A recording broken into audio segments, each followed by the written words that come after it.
ಮದ್ದೂರು ಗಣಪತಿ ಮೆರವಣಿಗೆ ಸಂದರ್ಭದಲ್ಲಿ ಉಂಟಾದಂತಹ ಕಲ್ಲು ತೂರಾಟ, ಗಲಾಟೆ, ಗಲಭೆ ಇನ್ಫ್ಯಾಕ್ಟ್ ಈ ವಿಚಾರಕ್ಕೆ ಸಂಬಂಧಪಟ್ಟಂತೆ ಈಗ ಮೊದಲ ತಲೆದಂಡ ಆದ ಕಾಣಿಸ್ತಾ ಇದೆ. ಪೊಲೀಸ್ ಇಲಾಖೆಯ ಮೊದಲ ವಿಕೆಟ್ ಇದರಲ್ಲಿ ಪತನಗೊಳ್ತಾ ಇದೆ. ಪ್ರಕರಣಕ್ಕೆ ಪೊಲೀಸರ ದಿವ್ಯ ನಿರ್ಲಕ್ಷ್ಯ ಕೂಡ ಎದ್ದು ಕಾಣ್ತಾ ಇತ್ತು. ಕಲ್ಲು ತೂರಾಟದಲ್ಲಿ ಒಂದು ಕಡೆಗೆ ನಿರ್ಲಕ್ಷ್ಯ ಆರೋಪದ ಅಡಿ ಸರ್ಕಲ್ ಇನ್ಸ್ಪೆಕ್ಟರ್ ಶಿವಕುಮಾರ್ ಸಸ್ಪೆಂಡ್ ಆಗಿದ್ದಾರೆ. ಇನ್ನೊಂದು ಕಡೆಗೆ ಮಂಡ್ಯದ ಎಎಸ್ಪಿ ತಿಮ್ಮಯ್ಯ ಅವರು ವರ್ಗಾವಣೆಗೊಂಡಿದ್ದಾರೆ. ಇವರು ವಿಚಾರದಲ್ಲಂತೂ ಇವರನ್ನ ಹರಕೆ ಕುರಿ ಮಾಡಿದ್ರು ಅಂತೆಲ್ಲ ಮಾತು ಕೇಳಿ ಬರ್ತಾ ಇದೆ.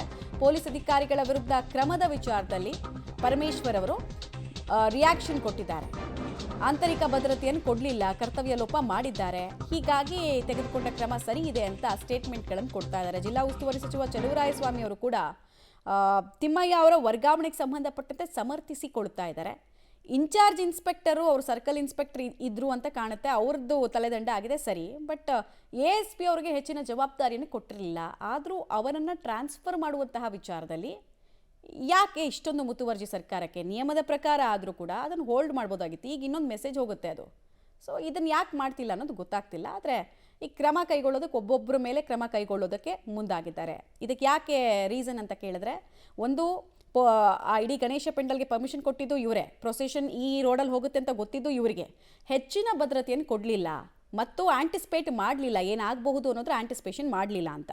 ಡಿಪಾರ್ಟ್ಮೆಂಟಲ್ಲಿ ಯಾವುದು ಲ್ಯಾಬ್ಸ್ ಕಂಡಿದೆ ಅದಕ್ಕೆ ಕ್ರಮ ತಗೊಳ್ಳೇಬೇಕಲ್ಲ. ಈಗ ಒಬ್ಬ ಇನ್ಸ್ಪೆಕ್ಟರ್ ಆಗಿರ್ಬೋದು, ಸಬ್ ಇನ್ಸ್ಪೆಕ್ಟರ್ ಆಗಿರ್ಬೋದು, ಅವರು ಲ್ಯಾಬ್ಸಸ್ ಕಂಡಾಗ ಅವ್ರ ಮೇಲೆ ಕ್ರಮ ಇಂಟರ್ನಲಿ ಡಿಪಾರ್ಟ್ಮೆಂಟಲ್ಲಿ ತೊಗೊಳ್ತಾರೆ ಯಾವಾಗಲೂ ಕೂಡ. ಆ ರೀತಿ ಕ್ರಮ ತೊಗೊಂಡಿದ್ದಾರೆ. ಆ ಜಸ್ಟಿಫಿಕೇಷನ್ನು ನಾನು ನಿಮಗೆ ಮಾಧ್ಯಮದ ಮುಂದೆ ಕೊಡೋಕ್ಕಾಗಲ್ಲ.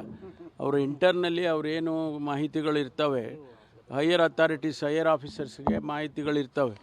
ನಾನು ಇಲ್ಲಿ ಕೂತ್ಕೊಂಡು ನಾನಾಗಲಿ ಅಥವಾ ತಾವಾಗಲಿ ತೀರ್ಮಾನ ಮಾಡೋಕ್ಕಾಗೋದಿಲ್ಲ. ಎಎಸ್ಪಿ ವರ್ಗಾವಣೆ ಅವರ ಅವಧಿ ಮುಗಿದಿದೆ. ಕಳೆದ 6-7 ತಿಂಗಳಿಂದಲೇ ವರ್ಗಾವಣೆಗೆ ಇಲಾಖೆ ಮಾಡಲಿಕ್ಕೆ ಪ್ರಯತ್ನ ಮಾಡಿದರು.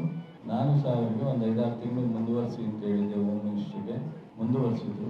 ಬಹುಶಃ ಡಿಸೆಂಬರ್ ಗಂಟ ಮುಂದುವರಿಸಲಿಕ್ಕೆ ನಾನು ರಿಕ್ವೆಸ್ಟ್ ಮಾಡಿದ್ದೆ.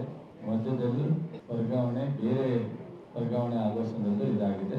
ತಿಮ್ಮಯ್ಯನವರ ವರ್ಗಾವಣೆಗೂ ಗಣಪತಿ ವಿಸರ್ಜನಾ ಸಮಾರಂಭದಲ್ಲಿ ನಡೆದಂಥ ಘಟನೆಗೂ ಸಂಬಂಧ ಇಲ್ಲ.